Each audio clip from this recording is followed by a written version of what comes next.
గజం కేవలం 500 రూపాయలతో 1210 గజాల భూమి కేవలం 6 లక్షలు మాత్రమే.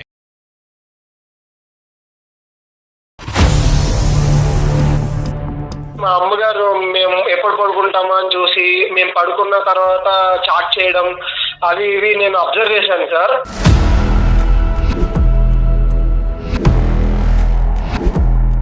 ఒకసారి అబ్జర్వ్ చేద్దాం అసలు అని చెప్పేసి నేను కాలేజ్కి వెళ్ళినట్టే వెళ్ళి ఒక 1 అవర్ బ్యాక్ తర్వాత మళ్ళీ నేను ఇంటికి వెళ్ళాను సార్. అసలు ఏం చేస్తుంది మా అమ్మ? ఆమె ఇంట్లో లేదు సార్, ఇల్లు లాక్ చేసి ఉంది సార్. పని మీద బయటకు వెళ్ళాను అంతే, కానీ నేను ఎక్కడికో ఆయన కలవడానికి వెళ్ళలేదు. పని మీద 4 దాకా చర్చలు జరిపించి అప్పుడు ఇంటికి రావడం.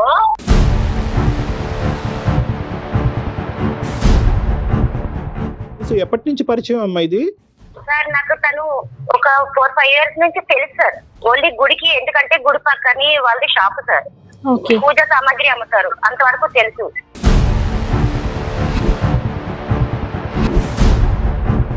కనీసం ఏ రోజైనా అమ్మ తిన్నావా, ఏం చేస్తావు అడిగిన లేదు సార్. నువ్వు తల్లి వై ఉండి నువ్వు పిల్లల్ని చూసుకుంటావా, పిల్లలు నిన్ను చూసుకుంటారా? అసలు వాళ్ళ లైఫ్ వాళ్ళు చూసుకొని వెళ్ళిపోతారు సార్. నా లైఫ్ ఏం చేయాలి సార్? నేను ఎవరితో ఉండాలి సార్? అసలు నువ్వు నా కడుపును పుట్టి నువ్వు నన్ను నిలదీయవలసిన అవసరం ఏంటి? అసలు నాకు తెలియక అడుగుతాను. నువ్వు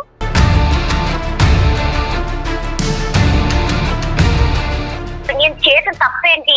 వేరే ఒక అతను నాకు కష్టం, నాకు అన్ని తను తెలుసుకున్నారు కాబట్టి నేను స్పందిస్తుంటే తను కూడా బాధపడ్డారు కాబట్టి నా కష్టం చెప్పుకున్నాను అంతే. నేను ఆ చాట్లన్నీ ఏం చూడలేదు, నాకేం తెలియదు అని అనుకుంటారు సార్ ఆవిడ.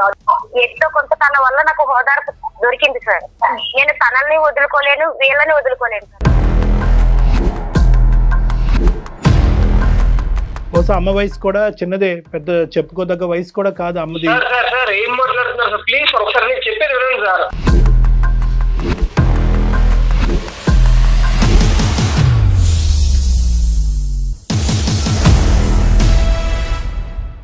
సమర్పిస్తున్న వారు అవిస్ హాస్పిటల్. అవిస్ హాస్పిటల్ సమర్పించు అందమైన జీవితం కార్యక్రమానికి స్వాగతం. నమస్తే కళ్యాణ్ చక్రవర్తి గారు. నమస్తే అండి కళ్యాణ్ గారు. శంషాబాద్ నుంచి శివ అనే ఒక అతను మనకు ఒక మెయిల్ చేశాడండి. వాళ్ళ మదర్కి సంబంధించిన ఇష్యూ కొంచెం సెన్సిటివ్గా అనిపించింది కళ్యాణ్ గారు. అంటే ఎక్కడో అడపాదడపా మాత్రమే మనం ఈ రోజుల్లో సమాజంలో చూడగలుగుతున్నాం అలాంటి ఒక sensitive matter. So phone number ఇచ్చాడు. నేను చెప్పే కన్నా కూడా అతని మాటల ద్వారానే విని అతనికి ఒక మంచి సలహా కావాలని ఎక్స్పెక్ట్ చేస్తున్నాడు. కాల్ చేస్తాను.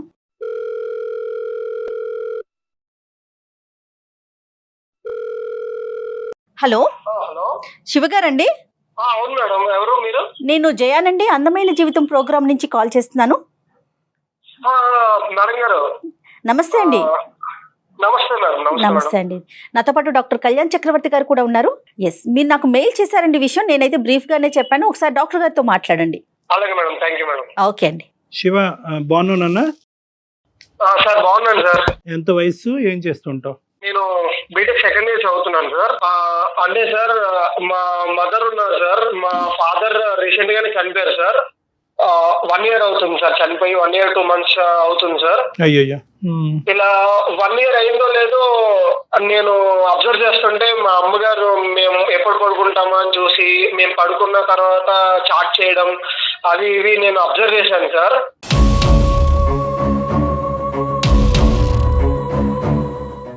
అది అబ్జర్వ్ చేసి నాకు చాలా బాధ వేసింది సార్. ఏంటి ఇవిడ ఇప్పుడే నాన్నగారు చనిపోయి ఒక 1 year కూడా అవ్వట్లేదు, అసలు ఏం చేస్తుంది అది ఇది అని చెప్పి నాకు చాలా బాధ వేసింది సార్. ఒక రోజు అసలు ఏంటి చాటింగ్ అని చెప్పేసి ఆవిడ పడుకున్న తర్వాత నేను అబ్జర్వ్ చేసి మొబైల్ తీసి ఓపెన్ చేసి చూశాను సార్.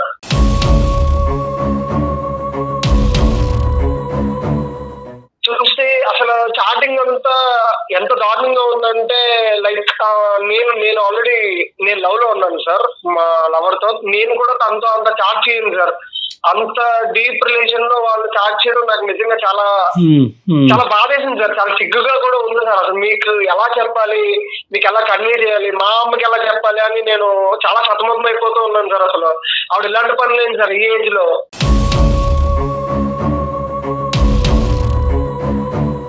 అలా కాదు శివ, ఒక్క నిమిషం నాన్న, చాలా సెన్సిటివ్ టాపిక్. నువ్వు తొందరపడి ఇప్పుడు మనం లైవ్లో మనం ఏది అవసరం లేదో అసభ్యకరంగా కానీ అవమానకరంగా కానీ పెద్దవాడికి ఏదన్నా ఉంటే అది ఎలాగ తీసేస్తాం. కానీ తొందరపడి, ఎందుకంటే నీది కూడా చిన్న వయసు, తొందరపడి ఎటువంటి జడ్జిమెంట్ కంక్లూజన్కి రావద్దు. నెంబర్ 2 ఏంటంటే, ఇప్పుడు నీకు లవర్ అంటున్నావు, ఆ సబ్జెక్ట్ ఏంటి నాన్న? అంటే సార్ నేను బీటెక్ లోకి జాయిన్ అవ్వగానే ఆ అమ్మాయిని చూశాను సార్. ఆ అమ్మాయి చాలా మంచిది సార్. నా మనసుకి చాలా దగ్గర అయింది సార్ ఆ అమ్మాయి. ఎందుకంటే నేను మళ్ళీ నా కెరీర్ అంటే నా లైఫ్ లో మళ్ళీ అలాంటి అమ్మాయిని నాకు దొరుకుతుందని నేను అనుకోను సార్. ఎందుకంటే నాకు నచ్చిన క్యారెక్టరిస్టిక్స్ అన్ని తనలో ఉన్నాయి సార్. నాకు ఎలాగైతే కావాలనుకుంటున్నానో అలాగే ఆ అమ్మాయి ఉంది సార్. మ్యారేజ్ చేసుకుంటారా? అవును సార్. అయితే అసలు నేను ఈ బాధలో మా అమ్మ ఇలా చేస్తున్నారని నేను ఎవరితో చెప్పుకోవాలో తెలియక ఇలా మా లవర్తో ఈ విషయం షేర్ చేసుకున్నాను సార్. షేర్ చేసుకుంటే ఆమెమో మీ అమ్మగారు ఈ టైప్, మీ ఫ్యామిలీ అంతా ఇలా ఉంటారా, నువ్వు ఇలా అంటావు అనుకోలేదు, మీ ఫ్యామిలీ ఇలా అంటావు అనుకోలేదు, అది ఇదని నన్ను బ్లేమ్ చేస్తూ మా మమ్మీని బ్లేమ్ చేస్తూ నాకు ఎలా అనిపించిందంటే సార్, ఇలాంటి ప్రాబ్లం ఎలా ఫేస్ చేయాలి, ఏం చేయాలి అని తను ఇంకా నాకు ఆర్గ్యూ చేస్తుంది సార్. మీ అమ్మగారు అలా చేస్తే నేను నిన్ను లవ్ చేయను, నేను పెళ్లి చేసుకోవడం కుదరదు అని చెప్పేసి నన్ను టాస్క్ పెడుతుంది సార్. అలాంటి ఆయనతో మాట్లాడనివ్వద్దు అని చెప్పేసి. మీరు ఎంతమంది సిబ్లింగ్స్ నాన్న? మీరు ఎంత అన్నదమ్ములు, అక్క చెల్లి ఎంతమంది మీరు? సార్ నేను మా బ్రదర్ సార్. నాన్నగారు ఎలా చనిపోయారు నాన్న? నాన్నగారు అది ఆల్ ఆఫ్ ఎ సడన్ చనిపోయారు సార్. అసలు అది నాన్నగారు బతుకున్నప్పుడు అమ్మ నాన్నగారి యొక్క రిలేషన్షిప్ ఎలా ఉండేది సార్? చాలా స్ట్రాంగ్ గా ఉండేది సార్. మా నాన్నగారు మమ్మల్ని చాలా బాగా చూసుకున్నారు సార్. ఎంతంటే ఇంకా నేను చెప్పలేను సార్. ప్రతి ఫాదర్ లా కాదు సార్, ఆయన చాలా బాగా చూసుకునేవారు సార్. నాకు కానీ మా తమ్ముడికి కానీ ఏ లోటు రాకుండా చూసుకున్నారు సార్. ఈవెన్ మా మదర్ ని కూడా అలాగే చూసుకున్నారు సార్. మేము 1 year బ్యాక్ దాకా కూడా ప్రతిరోజు బాధపడుతూనే ఉన్నాం సార్, అదే మా ఫాదర్ లేరు అని చెప్పేసి. కానీ అసలు ఈ గ్యాప్ లోనే మా అమ్మ ఇలా చేస్తుంది అసలు అనుకోలేదు సార్. మీరే ఏదో చెప్పాలి సార్. అందరూ కూడా ఒక మానసిక పరమైనటువంటి డిప్రెషన్ లో ఉన్నారు. నాన్నగారు అలా అనుకున్నటువంటి పరిస్థితుల్లో చనిపోవటం అనేది. కానీ ఇక్కడ నీకే పూర్తి స్థాయి క్లారిటీ రాకుండా అమ్మాయికి చెప్పాల్సినటువంటి అవసరం ఏముంది నాన్న? ఫస్ట్ తల్లి కదా. పూర్తిగా క్లారిటీ తెచ్చుకున్నాకనే అమ్మాయి చెప్పాను సార్. ఏమంటే ఒకసారి అబ్జర్వ్ చేద్దాం అసలు అని చెప్పేసి నేను కాలేజ్కి వెళ్ళినట్టే వెళ్ళి ఒక 1 hour బ్యాక్ తర్వాత మళ్ళీ నేను ఇంటికి వెళ్ళాను సార్. అసలు ఏం చేస్తుంది మా అమ్మ, ఎప్పుడు స్టార్టింగ్ లో ఉంటుంది, మమ్మల్ని సరిగ్గా పట్టించుకోవట్లేదు ఈ లాస్ట్ 2 months నుంచే అని చూస్తే ఆమె ఇంట్లో లేదు సార్, ఇల్లు లాక్ చేసి ఉంది సార్.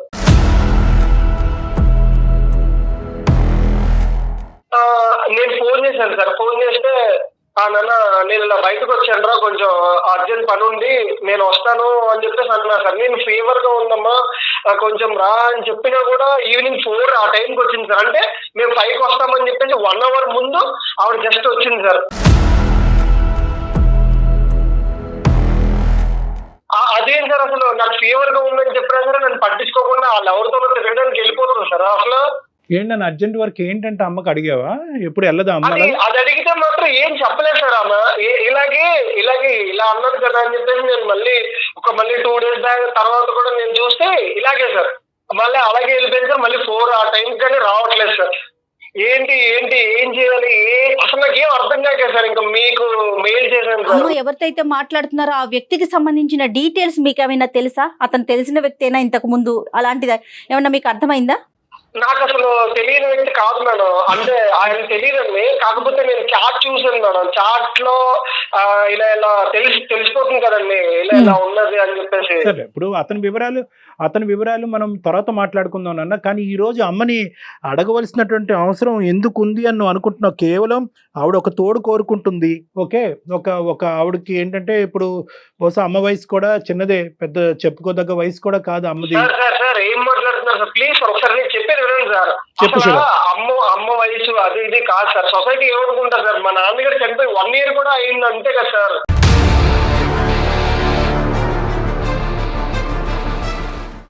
ఎలా ఫేస్ చేయాలి సార్? మీ అమ్మగారు ఎలా చేస్తారు ఏంటి అది అని చెప్పేసి మా చుట్టాలు, మా సొసైటీ, ఇంటి పక్కన వాళ్ళు ఎవరు ఎన్ని విధాలుగా మాట్లాడుకుంటారు సార్.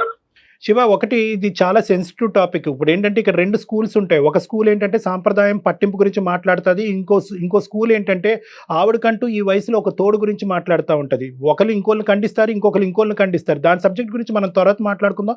నేను చెప్పేది ఏంటంటే, ఒకటి నేను ఇందా కంప్లీట్ చేయకుండానే మీరు ఇలా మాట్లాడతారు ఏంటి సార్ అని అడిగావు శివ.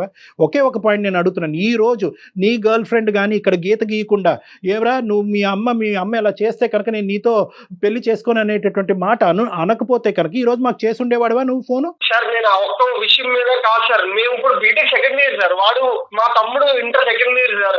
ఇప్పుడు పొద్దున్న ఫ్యామిలీ, మా రిలేటివ్స్ కి, మా చుట్టుపక్కల సొసైటీకి, లోకం అంతా చూస్తే ఏమనుకుంటారు సార్? అసలు మా ఫాదర్ ఎంత బాగా చూసుకున్నారు సార్ మా మదర్ ని. ఆవిడ అంత మా ఫాదర్ సార్ చనిపోయి 1 year అయినా సరే ఇంకా మా కళ్ళ ముందే తిరుగుతున్నట్టున్నారు సార్ మా నాన్నగారు చనిపోయినటువంటి సంవత్సరం లోపే ఇటువంటి సమస్యను మనం మాట్లాడుకోవాల్సినటువంటి అందుకు నాకు కూడా ఇష్యూ అందరికీ బాధగానే ఉంది నాన్న. కానీ ఏంటంటే ఇక్కడ ఆవేశాలు అనేటటువంటిది పనికిరావు. ఎందుకంటే కనుక ఇక్కడ ఒక కంక్లూజన్కి రాకూడదు, తొందరపడి ఒక కంక్లూజన్కి రాకూడదు.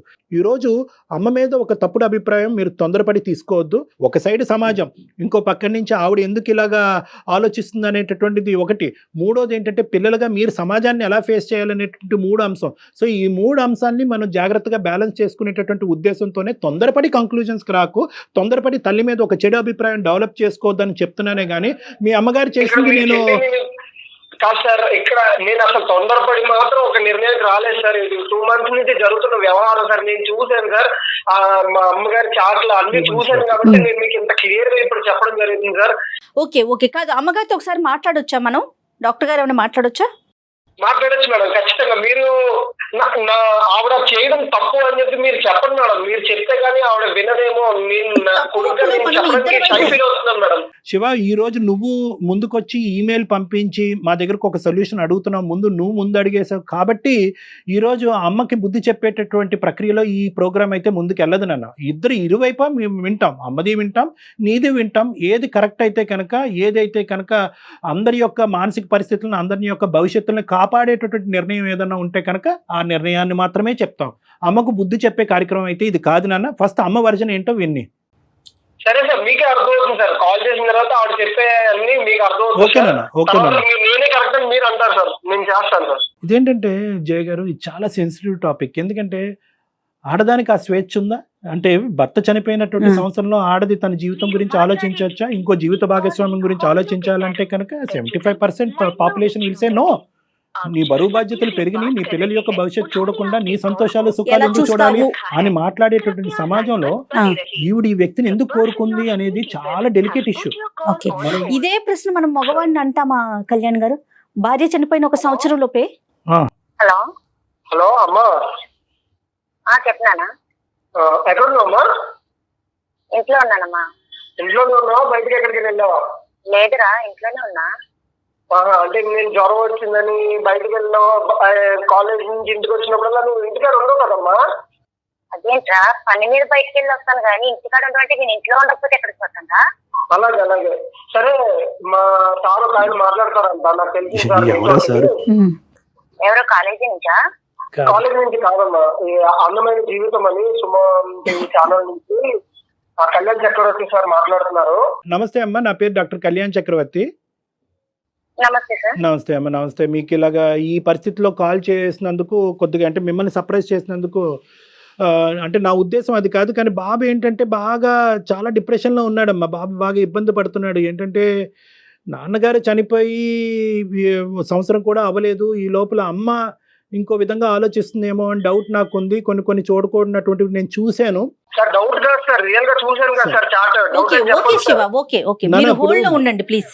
శివ, నువ్వు తొందరపడద్దు. 1 నిమిషం నన్ను అమ్మని మాట్లాడి అమ్మ ఆలోచన ఏంటో విందాము. ఎందుకంటే నేను ఎప్పుడు కూడా నువ్వు 200% ఎవిడెన్స్ చూపెట్టినా కూడా నా దగ్గర కళ్ళెదురుకుంటా సార్ ఇవి ఉన్నా అని అన్నా కూడా నేను మాత్రం ఒక తల్లికి ఇచ్చే గౌరవాన్ని నేను ఇచ్చేటటువంటి ఉద్దేశంలో ఎప్పుడూ డౌట్ అనే పదమే వాడతాను నేను. మా అబ్బాయికి ఉండే డౌట్ ఏంటంటేనమ్మా, ఎవరో మీకు ఒక అన్నోన్ పర్సన్తో మీరు నచ్చినటువంటి విధంగా ప్రయాణం చేస్తున్నారు. పిల్లల యొక్క నచ్చకపోవటం అనేది చూడట్లేదు. కాబట్టి ఇది రేపొద్దున ఇంకో విధంగా అవుతే కనుక మేము తలెత్తుకుని ఎలా తిరిగేటటువంటి పరిస్థితి వస్తుంది. నేను దేని గురించి మాట్లాడుతున్నానో, బాబు ఏది మాకు చెప్పాడో అనేది బహుశా ఈ పాటికే మీకు అర్థమై ఉంటుంది దుర్గా గారు. అర్థమైంది సార్, కానీ ఏదైనా ఉంటే శివ నువ్వు నన్ను అడుగు, డైరెక్ట్ అడగొచ్చు కదా సార్ అమ్మా వాళ్ళతో అమ్మా మాట్లాడి. ఇది చాలా సెన్సిటివ్ విషయం కదా దుర్గ గారు. నేను ఎలా అడుగుతాను అసలు? నువ్వు ఏం మాట్లాడుతున్నావా? నేను ఇలా ఎలా అడగాలి? నువ్వు ఎవరితో తిరుగుతున్నావు, ఏంటి, ఏం చేస్తున్నావు, నువ్వు కాలేజీకి వెళ్ళినప్పుడు నువ్వు బయటకు వెళ్ళి తిరిగి వస్తున్నావు అని నేను అడగాల? శివ జాగ్రత్తగా మాట్లాడు. శివ నువ్వు కొంచెం మంచిగా మాట్లాడు. ఇగో ఏదైనా ఉందంటే ఒకసారి అమ్మ ఇది అన్ని పరిస్థితి ఏంటి ఇలా చేస్తున్నావు నువ్వు నన్ను అడగొచ్చా? సార్ వాళ్ళని తీసుకెళ్ళి ఇప్పుడు సార్ నాకు తెలియదు వాళ్ళ దగ్గర తీసుకెళ్ళి నన్ను పెట్టే ఇప్పుడు నేను తలెట్టుకొని మాట్లాడగలనా? ఎలా మాట్లాడుతున్నాను? అంటే ఒకటి దుర్గా గారు, బాబు అనేటటువంటి పదాలు కొన్ని కరెక్ట్ కాదు. చిన్నపిల్లవాడు తెలియదు, మీ అబ్బాయి గురించి మీకు బాగా తెలుసు నాకంటే, అది పక్కన పెట్టండి. ఈ రోజు ఇప్పుడు ఇదేంటంటే డైరెక్ట్ గా పిల్లలు వచ్చి ఒక తల్లిని అడిగేటటువంటి ఒక ఇది కాదు కాబట్టి ఆ అబ్బాయి మమ్మల్ని అప్రోచ్ అయ్యాడమ్మా. ఇది చాలా సెన్సిటివ్ టాపిక్ కాబట్టి ఎందుకు కాల్ చేశాము, ఎందుకు మా వరకు తీసుకొచ్చాడు అనేటటువంటి సబ్జెక్ట్ని పక్కన పెట్టి, పిల్లలు బాగా మనస్తాపం చెందారు, వాళ్ళు చాలా బాధపడుతున్నారు, ఏంటి మా అమ్మ ఇలాగనేటటువంటి ఆలోచనతో కంప్లీట్గా ఇప్పటి వరకు మీ భర్త గారు చనిపోయిన తర్వాత ఈ స్థాయి ఉధృతమైనటువంటి పరిస్థితి మీ జీవితంలో ఇంకోటి వచ్చి ఉండదు. వాళ్ళ మనసులోంచి ఇంకా తండ్రి యొక్క బొమ్మ పూర్తిగా చెరిగిపోకముందే, చనిపోయాడు అనేటటువంటి భావం జీర్ణించుకోకముందే అసలు మీ జీవితంలో ఏం జరుగుతుంది అనేది ఒక్కసారి క్లారిటీ ఇస్తే ఆ అబ్బాయికి మేము సర్ది చెప్పే విధంగా కానీ, లేదంటే మీకు నచ్చ చెప్పేటటువంటి విధంగా మేము ఒక ప్రయత్నం చేస్తాం. సార్ నాకు వచ్చి 12 సంవత్సరాలకి మ్యారేజ్ అయిపోయింది సార్. 12 సంవత్సరాలకు మ్యారేజ్ అయిపోయింది. మా అమ్మగారు వచ్చేసి నాకు 6 నెలలు వచ్చినప్పటికీ చనిపోయారు సార్. మా అమ్మ మా నాన్నగారు కూడా చనిపోయారు.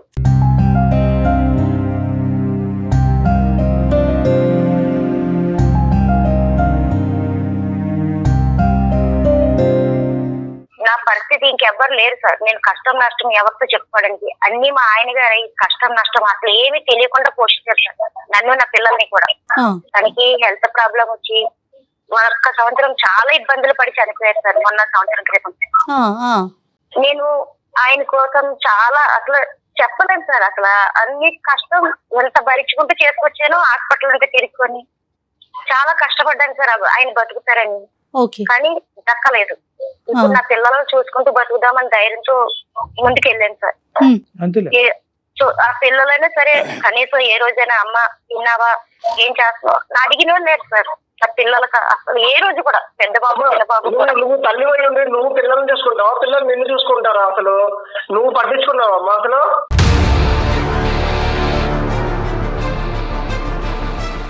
మిమ్మల్ని పట్టించుకోకుండా మీరు ఎంతవరకు అయ్యారా? అదే నాన్న ఉన్నారు కాబట్టి నాన్నగారు ఉన్నందుకు ఇప్పుడు బాగా చూసుకున్నామ్మా. ఇప్పుడు నాన్నగారు లేరు, ఇప్పుడు నీ ఇష్టం వచ్చినట్టు నువ్వు చేస్తావా? నాకు అర్థం కాక అడుగుతాను. నేను ఏం చేశానని మాట్లాడుతున్నాను? ఏం చేశాను శివన్? ఎలా మాట్లాడడానికి ఏం చేశాను అసలు నేను చెప్పు. అదే నేను సార్తో మాట్లాడుతున్నా కదా సార్. నా ఇది ప్రాబ్లం సార్. మా ఆయన గారు 1 year క్రితం ఇలా అయింది సార్. చాలా హెల్త్ ప్రాబ్లం వచ్చింది. నేను ఆ బాధలో అసలు తట్టుకోలేని పరిస్థితిలో ఉన్నా సార్. డిప్రెషన్ కూడా వెళ్ళిపోతున్నా సార్ ఒక్కొక్కసారి. నా చిన్న వయసులో భర్తను కోల్పోయాను. పిల్లల భవిష్యత్తు ఏంటి, ఏం చేయాలన్న ఆలోచనలో ఉన్నా సార్. నేను సాయిబాబాని బాగా నమ్ముతాను సార్. గుడికి వెళ్తుంటే పక్కనే ఒక అతను పరిచయం అయ్యారు సార్.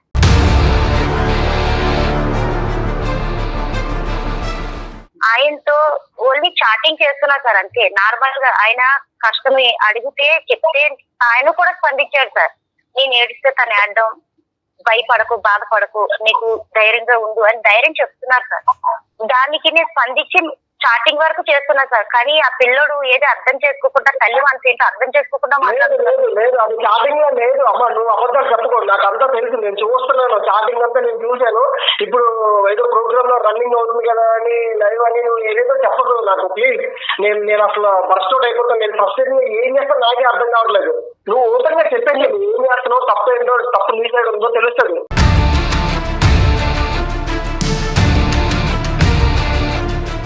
అసలు నువ్వు నా కడుపును పుట్టి నువ్వు నన్ను నిలదీయవలసిన అవసరం ఏంటి అసలు నాకు తెలియక అడుగుతాను. నువ్వు అది ఇప్పుడు మళ్ళీ ఎలా మాట్లాడుతున్నావు? నేను నిలదీస్తాను, నేను కొడుకుని కాబట్టి నిలదీస్తాను.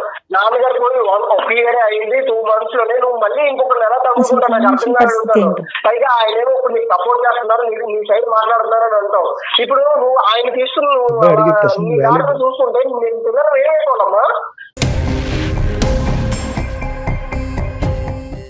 ఏ దారి చూసుకున్నావు? నీ దారి నువ్వు చూసుకుంటున్నావు. నువ్వు కాలేజీ నుంచి వస్తావు, ఫోన్ పట్టుకునే ఉంటావు, ఆ పిల్లతో చాటింగ్ చేసుకుంటూ నువ్వు మాట్లాడుకుంటావు, అటు సైడ్ ఉంటావు. కానీ ఏ రోజైనా సరే అమ్మ నాన్నగారు చనిపోయారు కదా, మన పరిస్థితి ఏంటి, ఏ రోజైనా కష్టం ఏంటి నష్టం ఏంటి ఏ రోజైనా నువ్వు అడిగావా నన్ను?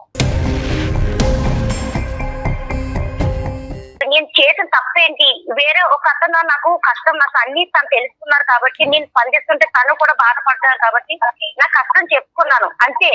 అదే నేను పిల్లోడు జ్వరం అని కాలేజ్ నుంచి ఇంటికి వచ్చేసినప్పుడు కూడా రాకుండా 4 దాకా చర్చలు జరిపించి అప్పుడు ఇంటికి రావడం, ఆయన నిన్ను సమర్థించడం, బాగా మాట్లాడడం, ఇదే అమ్మా జరిగేది.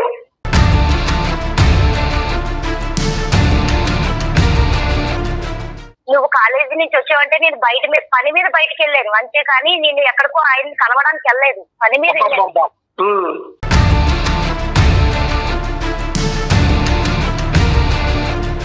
అసలు కొడుకువే నా తల్లిని మాట్లాడాల్సిన మాట ఒక్క అడుగుతున్నాను. నిమిషం మీరు నువ్వు కొడుకువేనా అనే మాట మీరు అంటాం తప్పే, తల్లివేనా అనే మాట అబ్బాయి అతను అంటాం కూడా అంటాం తప్పు. ఇది ఇద్దరు తరపున మాట్లాడితే కనుక ఇది చాలా సెన్సిటివ్ ఇష్యూ, చాలా బాధ కలిగించు. ఒక్కసారి మీ ఇద్దరి యొక్క భావోద్రేకాలు ఒకసారి మీరు కామ్ డౌన్ చేసుకుంటే నేను ఒక 2 మాటలు చెప్తాను. ఇప్పుడు బాబు కేవలం ఏదో మీరు చాటింగ్ చేస్తున్నారు అనేటటువంటి అంశం ఒక్కటే కాకుండా ఏంటంటే ఆ చాటింగ్ అనేటటువంటి దాన్ని కూడా ఒక రోజు రాత్రి అమ్మ పడుకున్న తర్వాత నేను చూడటం జరిగింది డాక్టర్ గారు, అందులో చూడకూడనటువంటి నేను చూశాననే బాధతో ఆ అబ్బాయి ఇప్పుడు ఓన్లీ ఓదార్పు గురించోనో లేదంటే ఎందుకంటే నేను ఆ చాట్లన్నీ ఏం చూడలేదు, నాకేం తెలియదు అని అనుకుంటారు సార్ ఆవిడ. అందుకే ఇప్పుడు మీ దగ్గర కూడా ఏదో కవర్ చేస్తుంది సార్, నేను ఏడుస్తుంటే ఆయన ఓదార్చారు, ఇది ఇవన్నీ కవర్ చెప్తుంది సార్. అసలు బాబుకు కావాల్సినటువంటి ఒకే ఒక క్లారిటీ, మీ అమ్మ ఇప్పుడు మీరు భర్త పోగొట్టుకున్న బాధలో మీరు ఉంటే మీ ఎదుర్కొంటే మేము ఈ పంచాయతీ పెట్టడం ఎంతవరకు కరెక్టో రాంగో నాకైతే తెలియదు, కానీ 2 అంశాలు. ఇప్పుడు మీరు బాబు అక్కడ ఉన్నాడు, మీకు ఏదన్నా ఉంది, ఒక ఆధారం ఉంది, ఒక విధమైనటువంటి ఒక ఫ్యామిలీ లైఫ్ ఉంది అంటే కనుక అది ప్రధానంగా మీ పిల్లలే కాబట్టి వాళ్ళకి ఒక క్లారిటీ ఇవ్వాల్సినటువంటి అవసరం ఉంది. ఇది కేవలం ఒక ఓదార్పు గురించేనా అంటే పిల్లలు వాళ్ళ జీవితాలు వాళ్ళు చూసుకుంటున్నారు, వాళ్ళ చదువులు, వాళ్ళ రిలేషన్షిప్స్ లో వాళ్ళు బిజీ అయిపోయారు, భర్త పోయినటువంటి బాధలో ఉన్న నేను నా బాధను ఎవరితోనా పంచుకోవాలి అనేటటువంటి విధంగా ఒక వ్యక్తి, ఒక మర్యాదపూర్వకంగా ఒక వ్యక్తి వచ్చి నాతో మాట్లాడి నాకు ఆ ఓదార్పు ఇస్తున్నాడు కాబట్టి ఆ రిలీఫ్ నేను అతని ద్వారా నేను పొందుతున్నాను అనేటటువంటి ఆలోచన, లేదా రానున్న రోజుల్లో ఈ ఏదైతే బాండింగ్ మీకు అతనితో క్రియేట్ అయిందో అది ఇంకో విధంగా మారబోతుందా అనేటటువంటి అంశం మీరు క్లారిటీ ఇవ్వగలిగితే కనుక బాబు మనసులోంచి ఈ బాధ, ఈ వేదన ఏదైతే ఉందో అది తీసేయడానికి ఒక దారి ఉంటుందమ్మా. మీరు చెప్పండి, అంటే ఇది ఓదార్పేనా ఇంకేమన్నానా? ఓదార్పు కాదు సార్, అది తెలుస్తుంది కదా సార్. ఆవిడ ఏం శివ ఒక్క నిమిషం శివ, మాట్లాడలేదు. అమ్మని మాట్లాడిన శివ, అసలు అమ్మ నేనైతే వేరే విధంగా అయితే లేదు మేడం, తనతో చాటింగ్ వరకే చేస్తున్నా మేడం. తను అసలు ఆ పిల్లడు ఎలా మాట్లాడుతున్నాడో నాకు అర్థం కాదు. అమ్మ బాబు స్థానంలో ఏ కొడుకున్నా కూడా ఈ విధంగానే రియాక్ట్ అవుతాడేమో. సంవత్సరికం కూడా అవ్వలేదు, ఇంకా 1 year కూడా అవ్వలేదు, తండ్రికి సంబంధించినటువంటి బాధల్లోంచి ఇప్పటి వరకు కుటుంబం మొత్తం బయట పడలేనటువంటి పరిస్థితి. ఇప్పుడు ఇలాంటి అంశంలో అక్కడ ఆ గ్రీఫ్ రియాక్షన్ లో తండ్రి యొక్క జ్ఞాపకాలు ఎలాగా స్లోగా అందులోంచి బయట పడాలి అని ఆలోచించుకునేటటువంటి వయసు, ఆ వయసులో పిల్లలకి చాలా ఇబ్బందికరమైన పరిస్థితి. ఈ లోపల ఏంటంటే ఈ సబ్జెక్ట్ వచ్చేటప్పటికి ఇది ఇంకా వాళ్ళని వేదనకు గురి చేస్తుంది. దాంతోపాటు ఏంటంటే మీ అబ్బాయికి వచ్చినటువంటి పరిస్థితి ఏంటంటే నేను నమ్మినటువంటి ఒక అమ్మాయి ఉంది, ఆ అమ్మాయితో నేను జీవిత ప్రయాణం కొనసాగించాలి అని అనుకుంటున్నాను. ఇప్పుడు ఆ అమ్మాయి నన్ను ఎత్తుమే గన్ను పెట్టి మీ అమ్మాయి ఇలా చేసేటట్టు అయితే కనుక నేను ముందుకు పోను, నీకు నాకు బ్రేకప్ అన్నటువంటి విధంగా అమ్మాయి మాట్లాడేటప్పటికి ఈ అబ్బాయి ఇంకా సందిగ్ధ పరిస్థితిలో పడి ఇంకా భావోద్రేకం చెందుతున్నాడు. సో ఇటువంటి పరిస్థితుల్లో ఏంటంటే ఇది ఓన్లీ చాటింగ్ కాకుండా ఇంకేదన్నా ఉంటే కనుక అది ఆ విధంగా మనం మాట్లాడే ప్రయత్నం చేద్దాం. ఎందుకంటే ఈరోజు ఇది నా హక్కు, ఒక ఆడదానిగా నా హక్కు, భర్తను పోగొట్టుకుంటే కనుక నాకంటూ ఒక తోడు నిలబెట్టుకోవటంలో తప్పే ఉంది అని మీరు బిగ్గరగా మాట్లాడితే కనుక మీ అందరం చేతులు కట్టుకుని కూర్చోటమే. మేమెవరూ ఏం చేయలేదమ్మా, దిస్ ఇస్ ఎ రైట్. నేను హక్కులు చూసుకున్నాను కాబట్టి వీళ్ళ కోసం ఆలోచించాను కాబట్టి నేను ఇంకా ఇలా ఉన్నా మేడం. అవునమ్మా, నాకు ఓకే. ఆయన ఓదార్పు వరకే మేడం, నేను చాటింగ్ చేసి ఓదార్పు వరకే మాట్లాడుతున్నా మేడం, కానీ తన హక్కుల కోసం మాట్లాడుతున్నాడు. హక్కుల కోసం మాట్లాడితే తను అసలు ఈ వయసులో ఆ పిల్లోడి ఒక అమ్మాయితో చాటింగ్లు మెసేజ్లు, ఆ అమ్మాయి లోకంలోనే ఉంటాడు మేడం. ఆవిడ చెప్పేది ఏంటంటే నేను ఒంటరిదాన్ని అయిపోయాను. ఇప్పుడు ఆ అబ్బాయి వెళ్ళి నా తండ్రి చనిపోయాడు అనేటటువంటి బాధ అక్కడ సేద తీరుతున్నాడు ఆ అమ్మాయి దగ్గర. వాళ్ళిద్దరు వాళ్ళ చదువు, వాళ్ళ చాటింగ్. చిన్నోడు కాస్త వాడి జీవితంలో ఇంటర్మీడియట్ చదువుకుంటున్నాడు. ఈవిడ్ని ఎవరు ఓదార్చేది? అతి పిన్న వయసులో పెళ్లి చేసిన తర్వాత అంత చిన్న వయసులో పెళ్లి జరిగినటువంటి ఒక ఆడదాని వైపు చూసి సమాజం ఓదార్చేటటువంటి పరిస్థితి లేదు. తల్లి చనిపోయిన తర్వాత ఓదార్పు లేదు. మంచి భర్తని ఒక ఈడు జోడుగా ఈవిడ బయట ప్రపంచం తెలియదు అని అంటున్నారు, లోకజ్ఞానం లేదు. అటువంటి పరిస్థితుల్లో ఒక భర్త ఒక మూల స్తంభంలో నిలబడి ఈవిడిని ఇక్కడి వరకు తీసుకొచ్చిన అతను చనిపోయిన తర్వాత ఈవిడ ఎక్కడ ఓదార్పు తీర్చుకోవాలి అనేటటువంటి ఉద్దేశంతో ఒక గుళ్ళో కనిపించినటువంటి ఒక వ్యక్తితో తన మనసును పంచుకుంటుంది. దాన్ని మనం ఏ విధంగా చూస్తామో అనేటటువంటి దాన్ని బట్టి ఈ మొత్తం ఇష్యూ అంతా నిలబడింది. వద్దు సార్, స్టార్టింగ్ చూసాను సార్, ఆవిడ ఓపెన్ అవ్వట్లేదు సార్ ఫుల్ ఫ్లెడ్జ్డ్ గా. చెప్పండి దుర్గా గారు, దుర్గా గారు కాదమ్మా. మీ మీద ఒక వేలెత్తి చూపెట్టడం జరుగుతుంది, మీరు చెప్పండి ఒక్క 2 నిమిషాలు. ఏం చెప్పాలో కూడా అర్థం కావట్లేదు. ఏమీ లేదమ్మా, ఈ ఈ ఈ బంధం ఏదైతే ఉందో చెప్పు, ఎందుకు భయపడతావు? ఇప్పుడు ఏదో అది కేవలం స్నేహ బంధమేనా, లేకుంటే దాన్ని కొంచెం ముందుకు ఏం తీసుకెళ్లాలనుకుంటున్నారా? నాకు అర్థం కాదు. దేనికోసం భయపడుతున్నా చెప్పు, ఏ విషయంలో భయపడుతున్నా? నేను ఏం చేశానని భయపడా? నువ్వు నీ స్టార్టింగ్ చూసావు అంతే, నా పరిస్థితి ఏంటో నువ్వు చూసావా? నువ్వు ఎలా మాట్లాడుతావు అసలు? అదే స్టార్టింగ్ చూసానని చెప్తావు, ఏం చేస్తావు చెప్పమ్మా. ముందు స్టార్టింగ్ ఏం తప్పుంది? ఇప్పుడు నన్ను ఓదార్చడానికి ఒక వ్యక్తి దొరికాడు నాకు. ఆయన కష్టం నాకు అన్ని మాట్లాడుతున్నాడు. నేను చాటింగ్ వరకే మాట్లాడాను అతనితో, నాకు ఒక ఓదార్పు దొరికింది. ఇప్పుడు నేను బాధల్లో ఉన్నా, డిప్రెషన్ కి వెళ్ళిపోతున్నా. మీ నాన్న ఎంత బాగా చూసుకునే కూడా తన లేడని బాధలో ఉన్నా. నేను డిప్రెషన్ కి వెళ్ళిపోయి నేనేమన్నా అయితే మీరేమైపోతారని నేను ఆయనతో మాట్లాడితే కొంచెం హ్యాపీనెస్ గా ఉందని మాట్లాడుతున్నా. దుర్గమ్మ ఒక్క నిమిషం అమ్మ, నీ పాయింట్ ఎవరు కూడా భూ ప్రపంచం మీద ఎవరు కూడా ఖండించటానికి లేదు. మీకు మీ మనసులో ఉండేటటువంటి బాధను పంచుకోవటానికి ఒక వ్యక్తి ఉన్నాడు అనేటటువంటి అంశం ఏదైతే ఉందో అది ఎందుకు ఖండించాలి? ఓన్లీ చాటింగ్ వరకే ఎందుకు మీరు భయపడుతున్నారు? మీరు ఇది తప్పు కాదు అనుకుంటే కనుక బహిరంగంగా చాటింగ్ చేయండి, ఇంటికి పిల్లండి, ఇంట్లో కూర్చోపెట్టండి, పిల్లలకు పరిచయం చేయండి. ఒరే నాకు ఈ కష్టకాలంలో ఒక 2-3 మంచి మాటలు చెప్పి 2-3 మంచి మాటలు చెప్పి నా జీవితాన్ని కాపాడినటువంటి ఒక వ్యక్తిగా మీరు పరిచయం చేయండి. సీక్రెట్గా ఎందుకు చేస్తున్నారని అడుగుతున్నా. ఒకసారి ఆగమ్మా, అమ్మా ఒకసారి ఆగమ్మా సార్. ఎక్స్క్యూజ్ సార్, రేపు పొద్దున్న నాకు పెళ్లి అవుతుంది సార్. పెళ్లి అసలు ఇప్పుడు లవ్ మ్యారేజ్ చేసుకోవడం సార్. ఆ అమ్మాయి ఇప్పుడుకొచ్చి మీ తల్లి కేవలం ఓదార్పు అనేటటువంటి మాట తప్ప ఆ వ్యక్తి తన జీవితంలో ఏమవుతుంది అని చెప్పి డిఫైన్ చేయలేదు. ఇప్పుడుకొచ్చి మనం అరగంట బట్టి మనం మాట్లాడుకుంటున్నాం. నువ్వెందుకు అజంప్షన్స్కి వస్తున్నావు? నువ్వు వద్దు అనుకుంటే ఆపేస్తుందేమో ఆ ఓదార్పు. ఒక్కసారి అమ్మని అడిగి తేల్చుకుందాం. చెప్పండి సార్, చెప్పండి సార్. కాదు, ఆ పిల్ల అంటున్నావు కదా, పిల్ల విషయంలో అసలు అది ఆడదేనా? నన్ను అర్థం చేసుకుంటా. దుర్గా గారు మీకు అనవసరం ఈ సబ్జెక్టు.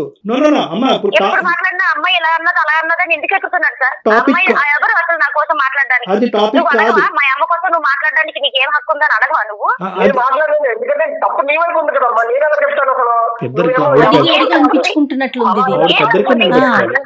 ఏం తప్పుంది? శివ దుర్గా మీరిద్దరు గాడి తప్పుతున్నారమ్మా. ఒక్క నిమిషం అమ్మ దుర్గా, మీకు పెద్దరికం ఉంది, మీ పెద్దరికానికి గౌరవం కావాలనే ఉద్దేశంతో నేను ఇలా మాట్లాడుతున్నాను. ఆ అబ్బాయి ప్రేమ వ్యవహారం అనేది ఇంకో సబ్జెక్టు. దాన్ని మీరు ఏకీభవిస్తారా లేదంటే వ్యతిరేకిస్తారా అనేది తర్వాత చూద్దాం. అది కాదు ఇక్కడ ఇష్యూ. ఇక్కడ ఈ వ్యక్తి ఎవరైతే వచ్చారో ఆ వ్యక్తి మీకు ఓదార్పునిస్తున్నారు అని అంటున్నాడు. బాబు అంటున్నాడు ఆ వ్యక్తి కరెక్ట్ కాదు, అటువంటి ప్రయత్నం మా అమ్మ చేస్తే కనుక నా జీవితం అయిపోయినట్టే, దాన్ని ఏ విధంగా నేను సమాజంలో యాక్సెప్ట్ చేయలేనని మీ అబ్బాయి అంటున్నాడు. కొడుకుని దూరం చేసుకునే ఈ వ్యక్తి గురించి, ఓదార్పు ఇచ్చేటటువంటి వ్యక్తి గురించి కొడుకుని దూరం చేసుకుంటారా? మీరు అతను వదిలేయగలరా? అదే ఓదార్పు మీ కొడుకు ఇస్తాడు. అదే కొడుకు, 2 కొడుకులు ఉన్నారు, చెట్టంటే ఎదిగినటువంటి 2 కొడుకులు ఉన్నారు. అదే ఓదార్పు ఈ కొడుకుల్ని ఇస్తారు. అది మీకు యాక్సెప్టబులేనా? లేదంటే ఆ వ్యక్తిని నేను వదలలేనని అంటారా? సింపుల్, క్లియర్ చేసేసేయండి ఈ టాపిక్. వాళ్ళ లైఫ్ వాళ్ళు చూసుకొని వెళ్ళిపోతారు సార్. నా లైఫ్ ఏం చేయాలి సార్? నేను ఎవరితో ఉండాలి సార్? నాకంటూ ఒక తోడు ఉండాలి కదా. అతనితో మీరు ప్రయాణం సాగించాలనుకుంటున్నారు. అర్థమైందమ్మా. ఇప్పుడు నువ్వు డైరెక్ట్ గా చెప్పకపోయినా ఇండైరెక్ట్ గా అర్థమైంది. అతని పర్సనల్ లైఫ్, అతని జీవితం ఏంటి, ఈ డీటెయిల్స్ అన్ని మీకు తెలుసా?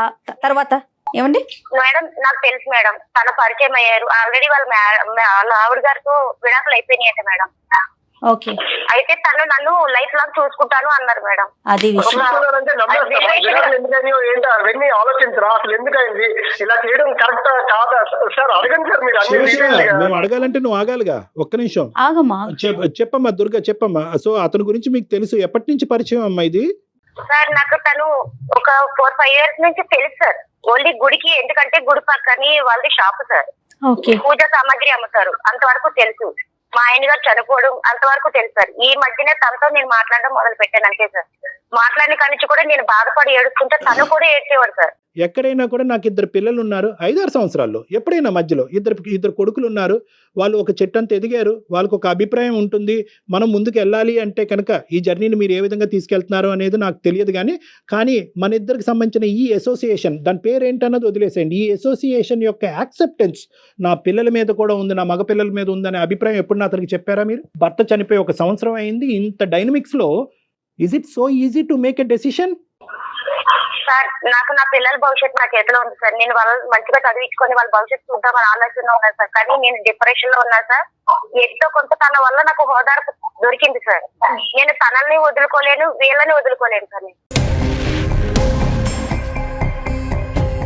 ఇప్పుడు చాలా సింపుల్గా మీరు చెప్పేశారు, వీళ్ళని వదలను, ఆ అబ్బాయిని వదలను అనేది, అతన్ని వదలను అనేది కాదు. అది నేను ఇందాక అంటున్నాను, ఎప్పుడు వచ్చింది మీ పిల్లల యొక్క డిస్కషన్, ఎప్పుడు వచ్చింది? ఈరోజు మీతో మాట్లాడిన తర్వాత ఇప్పుడు తీసుకొస్తున్నారు. ఎప్పుడన్నా నేను ఇందాక అన్నటువంటి మాటకు సమాధానం చెప్పారా? ఏమయ్యా పెద్ద అయినా నువ్వు ఒక స్నేహితుడిగా ఉండు, నన్ను ఓదార్చేటటువంటి ఒక వ్యక్తిగా ఉండు, పెళ్ళి మా భర్త చనిపోకముందు నువ్వు ఏదైతే పాత్రలో ఉన్నావో నువ్వు అదే పాత్రలో నువ్వు ఉండు, ఇప్పుడు కొత్త పాత్ర పోషించవలసినటువంటి అవసరం లేదు, ఎందుకంటే మా కొడుకుల యొక్క మనస్తత్వం నాకు బాగా తెలుసు, వాళ్ళు దీన్ని ఏకీభవించరు అనే మాట ఆ పెద్ద ఆయనకి చెప్పారా మీరు? సార్ నేను చెప్పాను సార్, తనతో నేను అన్ని మాట్లాడాను సార్, నా పిల్లల పరిస్థితి నా కోసం అన్ని చెప్పాను సార్, తనకు అన్ని తెలుసు. తెలిస్తే నీకు ఒక వెల్యువేషన్ కింద ఉంటాను, నీకు ఒక ఫ్రెండ్ కింద సలహాలు ఇస్తాను, నేను అన్నిట్లో నీకు ముందుండి తోడు ఉంటానని చెప్పి సలహా ఇచ్చాను. అన్ఫార్చునేట్లీ ఈ సినారియోలో ఏంటంటే నీ కొడుకు నచ్చిందైనా నువ్వు చేయాలి, లేదంటే నీకు నచ్చిందైనా చేయాలి. ఇద్దరికి నచ్చింది చేయటం అనేది ఈ పరిస్థితిలో కష్టం అని నాకు అనిపిస్తుంది. తల్లి అంటే త్యాగమూర్తి కాబట్టి ఆ విధంగా ఆలోచించి నీ నిర్ణయం జాగ్రత్తగా బ్యాలెన్స్డ్గా ఆలోచించి చెప్పమ్మా. మొత్తం పిల్లల్ని, కుటుంబాన్ని, సమాజాన్ని అందరినీ దృష్టిలో పెట్టుకోండి. అంటే ఆ వ్యక్తిని కూడా ఇప్పుడు చూసిన వ్యక్తి కాదు, 4-5 సంవత్సరాల పరిచయం తెలిసినటువంటి వ్యక్తి. ఇప్పుడు తండ్రి భర్త చనిపోయిన తర్వాత ఇద్దరు బాగా దగ్గరికి అయ్యారు మానసికంగా. ఏమ్మా చెప్పండి దుర్గ గారు. సమాజం కోసం, ఈ కన్న పిల్లల కోసం, వీళ్ళందరి కోసం ఒక ఆడదాని జీవితం చంపుకొని బతకాల్సిందే మేడం.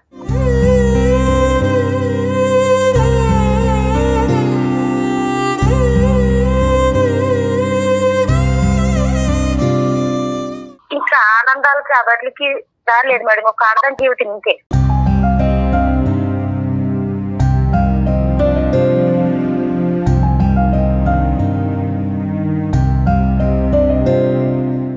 అలా కాదులే అమ్మా. ఒకటి ఆడదాని జీవితం ఇంతే అనేటటువంటి మీ మాటలో రకరకాల యాంగిల్స్ ఉన్నాయమ్మా. మీరు ఇప్పుడు ఎవరి గురించో చేయట్లేదు, మీ కొడుకు గురించి చేస్తున్నారు, మీ బిడ్డల గురించి చేస్తున్నారు. మీరు ఒక్కసారి దయచేసి ఈ కఠినమైనటువంటి నిర్ణయం తీసుకోవటంలో మీరు ఇప్పుడు బాధపడినా కూడా తర్వాత సంతృప్తి చెందుతారు.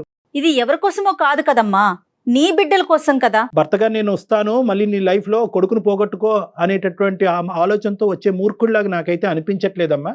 ఒకసారి ఈరోజు జరిగినటువంటి సంభాషణ, శివ యొక్క ఫీలింగ్స్ అతనికి విడమర్చి చెప్పు, ఏమంటాడో చూద్దాము. ఏమ్మా చెప్పండి, మీ మనసులో మాట చెప్పండి తల్లి.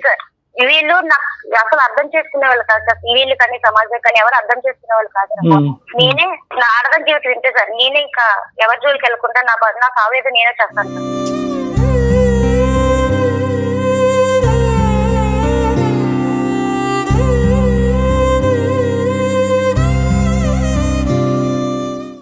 అరే చాలా చెప్పాలంటే ఇప్పుడు నేను కొడుకున్నది ఏంటి సార్?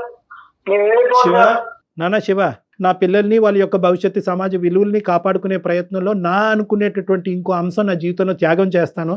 అప్పుడు చదువుని త్యాగం చేసింది, తర్వాత తల్లి త్యాగం అయింది, ఇప్పుడు భర్త త్యాగం అయింది, ఇప్పుడు నచ్చినటువంటి వ్యక్తి కూడా త్యాగం అవుతున్నాడు. That is not so easy Shiva. ఆవిడ స్థానంలో నిలబడి మనం ఆలోచించుకుంటే అంత ఈజీ కాదు. కానీ ఏదేమైనా కూడా అమ్మ మంచి నిర్ణయం తీసుకుందన్నట్టు నాకు అనిపిస్తుంది. ఆలోచించుకోండి. అమ్మతో పాటు నువ్వు ఇదివరకు ఎలా ఉన్నావో దయచేసి నీ గర్ల్ ఫ్రెండ్ ఎంత ఇంపార్టెంటో అంతకంటే 100 రెట్లు నీ తల్లి ఇంపార్టెంట్.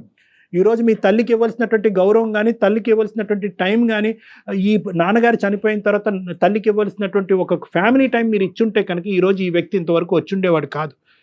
ఇక్కడ రానటువంటి ఓదార్పు, సానుభూతి ఆవిడ అక్కడి నుంచి పొందింది కాబట్టి వాళ్ళిద్దరి యొక్క ఇంటిమసీ పెరిగింది. కాబట్టి ఈరోజు ఈ సబ్జెక్ట్ ఇక్కడితో వదిలేసి మీ తల్లితో ఇంతకు ముందు ఎలా ఉండేవారో అదే విధంగా ఇంకా ఎక్కువ టైం ఇచ్చి మేమంటూ ఉన్నామమ్మా, నీకు out side source of help అక్కర్లేదు, మేము నిన్ను కాపాడుకుంటాం, మేము చూసుకుంటాం అనే మనోధైర్యాన్ని మీ తల్లికి ఇచ్చి ఇంక ఈ సబ్జెక్ట్ మళ్ళీ మీ జీవితాల్లో మళ్ళీ తిరిగి తీసుకురావద్దు. ఇది నా విన్నపం. Shiva. Sure sir, thank you so much sir. నిజంగా నేను మీకు ఇమెయిల్ చేసి చాలా మంచి పని చేశాను అనిపించింది sir. Thank you so much sir. Okay Shiva, all the best నాన్న. Shiva, take care. Thank you. ఆవిడ వెళ్ళిపోయిందమ్మా, కట్ అయిపోయింది ఆవిడ కాల్లోంచి. అంటే కాదు డాక్టర్ గారు, నాకు ఇక్కడ ఒక విషయం అర్థం కాలేదు. ఇప్పుడు తన బాధను మాత్రమే పంచుకుంటున్నారా, లేకపోతే మున్ముందు దాన్ని ఒక బంధంగా మార్చుకోవాలనుకుంటున్నారా? ఆ క్లారిటీ అసలు ఆవిడకు ఉందంటారా? ఒకటి, ఆవిడతో మనం ఆ మాట అనకూడదు. చూసేటటువంటి ప్రేక్షకుల గురించి నేను చెప్తున్నాను. ఆవిడ 2-3 సార్లు ఒక మాట అంది, నేను డిప్రెషన్ లో ఉన్నాను. అంటే భర్త పోయినటువంటి డిప్రెషన్లో మొత్తం అంతా క్లౌడెడ్ అయిపోతాయమ్మా. మన నిర్ణయాలు, ఫ్యూచరు, భవిష్యత్తు, పిల్లలు, ఈ ఆలోచనలు అన్నీ నీ పక్కన నేనున్నాను, నువ్వు ఏదున్నా నాకు చెప్పు అనేటటువంటి ఏకైక మనిషి అదే ఆలోచన కనిపిస్తుంది కానీ ఇంకో ఆలోచన కనిపించదు. దాన్ని చూసి ఈవిడ బహుశా ఏంటంటే ఇతనితో నేను జీవితాంతం కొనసాగితే కనుక ఇంతే స్మూత్ గా ఉంటది అనే భ్రమలో కూడా ఆవిడ ఉండొచ్చు. అంటే ఒక డిప్రెషన్ అనేటటువంటి ఒక అంశం ఒక మనిషి చేత తప్పుడు నిర్ణయాలు తీసుకోవడానికి ఒక కారణం అవుతాది అని చెప్పి ఇది ఒక ఎగ్జాంపుల్ అని మనం చెప్పుకోవచ్చమ్మా. ఏదైనా అమ్మ నువ్వు డిప్రెషన్ లో ఉన్నావు కాబట్టి తప్పుడు నిర్ణయాలు తీసుకోవడానికి అవకాశం ఉంటుంది అనే ఆస్పెక్ట్ నేను ఎందుకు డిస్కషన్ చేయలేదంటే కేవలం కొడుకు, కుటుంబం, భవిష్యత్తు అనే వాల్యూ సిస్టమ్ మనం మాట్లాడేటప్పటికి ఆవిడ ఆల్మోస్ట్ 70% విత్డ్రా అయిపోయింది. ఇదేంటి సార్ ఈ నరకం అంతా నాకెందుకు, కొడుకుని పోగొట్టుకోవటం ఏంటి, కుటుంబాన్ని పోగొట్టుకోవటం అనే ఉద్దేశంతో ఆవిడ తొందరగానే విత్డ్రా అయిపోయింది కాబట్టి మిగతా అంశాలు మాట్లాడవలసినటువంటి అవసరం లేదు కాబట్టి నేను మాట్లాడలేదు. అవునండి, ఏదైనా మంచి నిర్ణయం తీసుకోవాలని కోరుకోవటమే. తప్పకుండా మనస్ఫూర్తిగా మంచి నిర్ణయం. రైట్. థ్యాంక్ యూ డాక్టర్ గారు. నమస్తే. సమర్పిస్తున్న వారు అవిస్ హాస్పిటల్.